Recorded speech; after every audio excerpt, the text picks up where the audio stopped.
उत्तर प्रदेश के नैनीताल के पास बसे एक छोटे पहाड़ी कस्बे भीमताल में एक पुराना लेकिन बड़ा मकान था। कभी ये घर खुशियों से भरा रहता था, लेकिन अब उसकी दीवारों पर सन्नाटा और दर्द चिपका हुआ था। उस मकान के एक कोने में बने छोटे से कमरे में शांति देवी अपनी टूटी फूटी खाट पर लेटी थी। उम्र लगभग 70 के पार जा चुकी थी। शरीर कमजोर, आंखें धुंधली और सीने से उठती खांसी पूरे घर की खामोशी को चीर देती थी। उनके शरीर पर सिर्फ एक पतली चादर थी, जो ठंडी हवा से लड़ने के लिए काफी नहीं थी। उन्होंने कांपती आवाज में पुकारा, रीना, बहू, थोड़ा पानी दे दे, गला सूख रहा है। उनकी आवाज इतनी धीमी थी कि जैसे खुद ही अपने शब्दों से डर रही हो। लेकिन आवाज दूसरे कमरे तक पहुंच गई।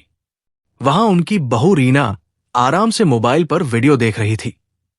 जैसे ही उसने आवाज सुनी, उसने गुस्से में फोन पटक दिया और बड़बड़ाते हुए उठी, दिन भर बस यही काम रह गया है, सेवा करो इनकी।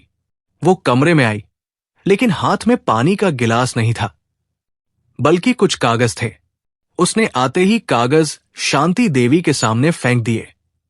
ये देखो, तुम्हारी दवाइयों का बिल 4,800 रुपए। हम लोग खुद मुश्किल से जी रहे हैं और तुम्हारे खर्चे खत्म ही नहीं होते। शांति देवी ने कांपते हाथों से कागज उठाने की कोशिश की, लेकिन उनकी आंखें साफ देख नहीं पा रही थी। उन्होंने बस इतना कहा, बेटी, मैं क्या करूं? शरीर साथ नहीं देता। रीना का चेहरा सख्त हो गया। तो मर क्यों नहीं जाती? कब तक बोझ बनी रहोगी?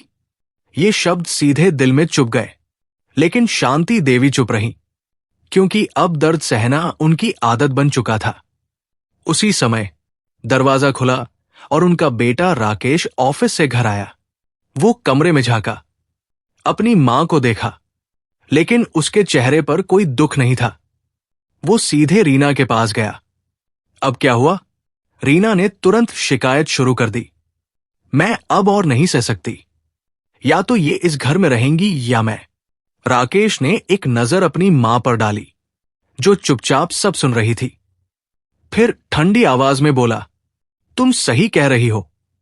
वो धीरे धीरे अपनी मां के पास आया और उनके कंधे को झकझोरते हुए बोला, सुन रही हो ना? तुम्हारी वजह से मेरी जिंदगी रुक गई है। शांति देवी की आंखों में आंसू आ गए। बेटा, मैंने तो हमेशा तेरे लिए ही। राकेश ने बीच में ही काट दिया, बस ये सब ड्रामा मत करो। सच ये है कि तुम हमारे लिए बोझ हो। कमरे में सन्नाटा छा गया, लेकिन उसी सन्नाटे में एक खतरनाक सोच जम ले चुकी थी। लालच का बीज। राकेश ने रीना की तरफ देखा। दोनों की आंखों में एक जैसी चमक थी, लालच की चमक। रीना ने धीरे से कहा, अगर ये रास्ते से हट जाए तो सब ठीक हो सकता है। राकेश ने बिना झिझक सिर हिला दिया, हां, अब बहुत हो गया। और उसी पल दोनों ने एक फैसला कर लिया। ऐसा फैसला जो इंसानियत की हर सीमा पार करने वाला था। मीठे शब्दों में छुपा जहर। अचानक राकेश का व्यवहार बदल गया। वो अपनी मां के पास बैठ गया और मीठी आवाज में बोला, मां, रो मत। तू हमेशा कहती थी ना कि तुझे मंदिर जाना है। शांति देवी की आंखों में चमक आ गई। हाँ बेटा, चल, आज ही चलते हैं। उनकी आंखों में उम्मीद लौट आई। सालों बाद उनके चेहरे पर सुकून दिखा। रीना भी मुस्कुरा रही थी, लेकिन उसके मन में कुछ और ही चल रहा था। ऐसी यात्रा जहां से कोई लौट कर नहीं आता। सफर की शुरुआत। रात हो चुकी थी, ठंडी हवा चल रही थी। राकेश ने अपनी मां को सहारा देकर कार तक पहुंचाया। शांति देवी खुश थी। उन्हें लगा उनका बेटा बदल गया है, लेकिन उन्हें क्या पता था, यह सफर उनका आखिरी होने वाला था। कार शहर से दूर निकल गई, पहाड़ों के सुनसान रास्तों पर। चारों तरफ अंधेरा और अंदर एक मां अपने बेटे पर भरोसा किए बैठी थी। खामोशी का डर। कुछ देर बाद कार एक सुनसान पहाड़ी रास्ते पर रुकी। चारों तरफ सिर्फ खामोशी थी। शांति देवी ने डरते हुए पूछा, बेटा, मंदिर आ गया क्या? राकेश ने ठंडी आवाज में कहा, हां, बस यही है, और कार रोक दी। रीना ने तुरंत दरवाजा खोला। उतर नीचे। अब उसकी आवाज में मिठास नहीं थी, सिर्फ झुंझलाहट थी। शांति देवी घबरा गई। यहां क्यों रुके हैं? राकेश ने कुछ नहीं कहा। उसने उनका हाथ पकड़ा और जोर से बाहर खींच लिया। कमजोर शरीर जमीन पर गिर पड़ा। हाथ छिल गए, सांस तेज हो गई। डर का सच। अब शांति देवी समझ चुकी थी, कुछ गलत होने वाला है।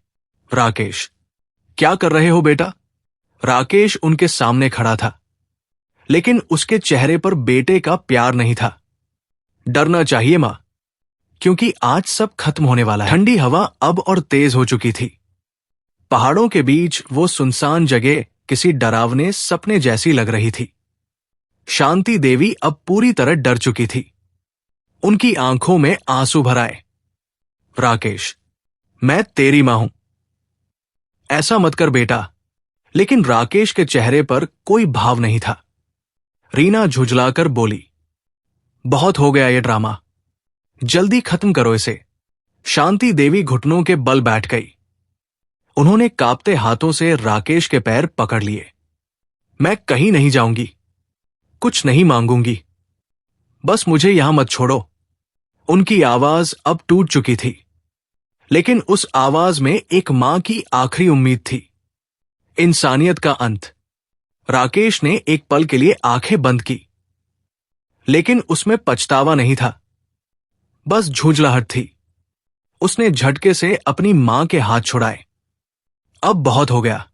शांति देवी रोते हुए बोली, मैंने तुझे चलना सिखाया था बेटा, आज तू मुझे गिराएगा? एक पल के लिए समय जैसे थम गया, लेकिन अगले ही पल राकेश ने उन्हें खाई के किनारे तक खींच लिया। नीचे गहरा अंधेरा, ऐसा अंधेरा जहां से कोई वापस नहीं आता। अंतिम पुकार। शांति देवी की सांसें तेज हो गई। उन्होंने आखिरी बार कहा, भगवान से डर बेटा।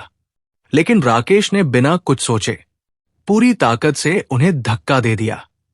मौत की गिरावट। एक चीख हवा में गूंज उठी, इतनी दर्दनाक कि जैसे पूरी वादी कांप गई हो। शांति देवी का शरीर नीचे गिरने लगा, पत्थरों से टकराता हुआ, झाड़ियों को चीरता हुआ। हर टक्कर के साथ एक रिश्ता टूटता जा रहा था, मां और बेटे का रिश्ता। चमत्कार। लेकिन तभी कुछ ऐसा हुआ जिसकी किसी ने कल्पना नहीं की थी। उनकी साड़ी का पल्लू एक कंटीली झाड़ी में उलझ गया और उनका शरीर हवा में ही रुक गया। ना पूरी तरह गिरी, ना पूरी तरह बची। वो खाई के बीच लटक गई। दर्द और जिंदा रहने की जिद। उनके हाथ पैर घायल थे, खून बह रहा था, सांसें टूट रही थी, लेकिन वो जिंदा थी। ऊपर खड़े राकेश और रीना ने नीचे झांका। अंधेरे में कुछ साफ नहीं दिखा। रीना बोली, खत्म हो गया, चलो यहां से। राकेश ने गहरी सांस ली। हां, अब कोई बोझ नहीं। और दोनों वहां से चले गए जैसे कुछ हुआ ही नहीं। खाई में एक मां, नीचे ठंडी हवा में, अंधेरे के बीच शांति देवी अकेली लटकी थी। धीरे धीरे रात और गहरी होती गई। ठंड बढ़ती गई। उनका शरीर सुन्न होने लगा, लेकिन उनकी आंखें खुली थी। यादें। उनके दिमाग में एक एक तस्वीर चल रही थी।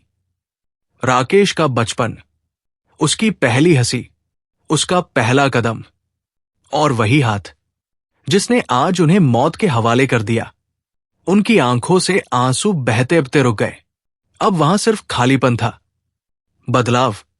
लेकिन उसी खालीपन में कुछ बदलने लगा। उनकी सांसें कमजोर थी, लेकिन उनके अंदर एक नई आग जल उठी, धोखे की आग। उन्होंने धीरे से आंखें बंद की और मन ही मन कहा, आज मेरी ममता मर गई। नई कसम। कुछ देर बाद उनकी आंखें फिर खुली, लेकिन इस बार उनमें आंसू नहीं थे, सिर्फ एक ठंडी चमक थी। सुबह की हल्की रोशनी जब खाई में उतरी तो उसने एक नई शांति देवी को देखा। उन्होंने बहुत धीमी आवाज में कहा, अब मैं सिर्फ जिंदा नहीं रहूंगी, मैं वापस आऊंगी। उम्मीद की किरण। सुबह होते ही दो गांव वाले भोला और किशन लकड़ियां लेने नीचे आए। अचानक उनकी नजर एक साड़ी पर पड़ी जो झाड़ी में उलझी थी। वे पास गए, नीचे झांका और दंग रह गए। अरे, कोई औरत है, जिंदा है। दोनों ने तुरंत रस्सी निकाली, कांटों और पत्थरों के बीच उतरकर काफी मेहनत के बाद उन्हें ऊपर खींच लिया। जिंदगी की वापसी। शांति देवी बेहोश थी, लेकिन सांस चल रही थी। उन्हें तुरंत पास के अस्पताल ले जाया गया। डॉक्टर भी हैरान थे। इतनी ऊंचाई से गिरने के बाद जिंदा रहना चमत्कार है। कई घंटों तक इलाज चलता रहा। जिंदगी और मौत के बीच जंग चलती रही। आंखों का सच। करीब एक दिन बाद उनकी उंगलियां हिली, फिर धीरे धीरे आंखें खुली। डॉक्टर ने कहा, आप सुरक्षित हैं। लेकिन शांति देवी की आंखों में न दर्द था, न डर, बस एक ठंडी शांति थी। सच छुपा लिया। एक पुलिस अधिकारी आया। आपको किसने धक्का दिया? कमरे में सन्नाटा छा गया। शांति देवी ने कुछ पल सोचा, फिर बोली, मैं खुद गिरी थी। सब चौंक गए, लेकिन उन्होंने कुछ और नहीं कहा। असली खेल शुरू। उनके मन में सब साफ था। राकेश, रीना, धक्का, धोखा, लेकिन अब वो बदले की आग में थी। उन्होंने मन ही मन कहा, अब बारी मेरी है। अस्पताल से छुट्टी मिलने के बाद शांति देवी पहले जैसी कमजोर और बेबस नहीं थी। अब उनकी चाल धीमी जरूर थी, लेकिन हर कदम में एक ठोस फैसला छुपा था। उन्होंने सीधे एक वकील से संपर्क किया। मुझे अपने हक वापस चाहिए। उनकी आवाज में अब डर नहीं था, बल्कि एक ठंडी दृढ़ता थी। सच्चाई की तैयारी। कुछ दिनों तक उन्होंने चुपचाप तैयारी की। पुराने दस्तावेज निकाले, जमीन और हवेली के असली कागज, जो राकेश को कभी पता ही नहीं थे। उधर राकेश और रीना अपने घर में जश्न मना रहे थे। उन्हें पूरा यकीन था, शांति देवी अब इस दुनिया में नहीं है। लालच का जश्न। हवेली को सजाया जा रहा था।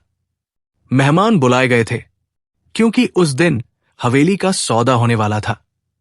रीना हंसते हुए बोली, अब कोई रुकावट नहीं है। राकेश ने जवाब दिया, हां, अब सब हमारा है।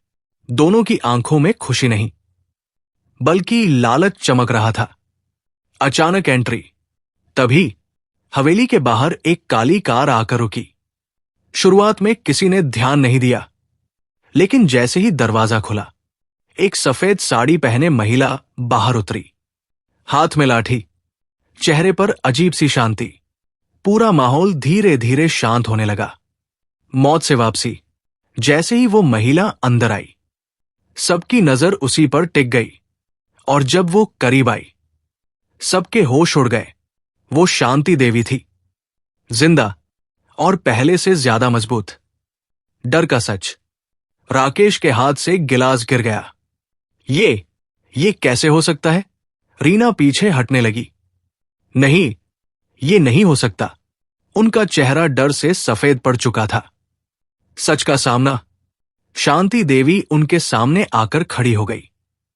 उन्होंने धीरे से चश्मा उतारा और सीधे राकेश की आंखों में देखा। क्यों? डर गए? बस इतना सुनते ही राकेश के अंदर की सारी ताकत खत्म हो गई। ममता का अंत। मां, मैं। राकेश कुछ कह पाता, उससे पहले शांति देवी ने रोक दिया। मां मत कहो मुझे। वो मां उस रात मर गई थी, जब तुमने उसे खाई में धक्का दिया था। पूरा आंगन सन्न हो गया। हर चेहरा हैरान था। कानून की चोट। तभी उनके साथ आया वकील आगे बढ़ा। इस हवेली की असली मालिक शांति देवी है, और इनके पास सभी कानूनी दस्तावेज मौजूद है। राकेश के पैरों तले जमीन खिसक गई। गिरफ्तारी। तभी पुलिस अधिकारी आगे आया। राकेश और रीना, आपको हत्या की कोशिश और धोखाधड़ी के आरोप में गिरफ्तार किया जाता है। रीना चिल्लाई, ये झूठ है, लेकिन अब कोई सुनने वाला नहीं था। देर से पछतावा। राकेश रोते हुए शांति देवी के पैरों में गिर पड़ा। हमें माफ कर दो, हमसे गलती हो गई, लेकिन अब बहुत देर हो चुकी थी। आखिरी जवाब। शांति देवी ने अपना पैर पीछे खींच लिया। जिसे तुम गलती कह रहे हो, वो एक साजिश थी, और साजिश की सजा माफी नहीं होती। रिश्तों का सच। राकेश बोला, हम आपके अपने हैं। शांति देवी ने सीधा जवाब दिया, अपने वो होते हैं जो साथ निभाते हैं, जो अपने ही को खत्म करने पर उतर आए। वो किसी के नहीं होते। सब खत्म। पुलिस दोनों को लेकर जाने लगी। वे चिल्ला रहे थे, छूटने की कोशिश कर रहे थे, लेकिन अब कोई सुनने वाला नहीं था। आखिरी ताना।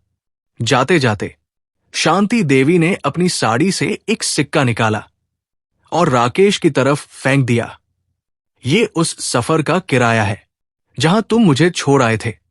उनकी आवाज शांत थी, लेकिन शब्द बहुत भारी थे। नई शुरुआत। कुछ दिनों बाद शांति देवी ने एक बड़ा फैसला लिया। उन्होंने अपनी पूरी संपत्ति एक अनाथालय को दान कर दी। वही हवेली जहां कभी लालच था, अब बच्चों की हंसी गूंजने लगी। सुकून। शांति देवी आंगन में खड़ी थी। हवा उनके चेहरे को छू रही थी, लेकिन इस बार उसमें ठंड नहीं, सुकून था। उन्होंने आसमान की तरफ देखा और धीरे से कहा, अब सच में सब खत्म हुआ। सीख। मोरल। माता पिता कभी बोझ नहीं होते।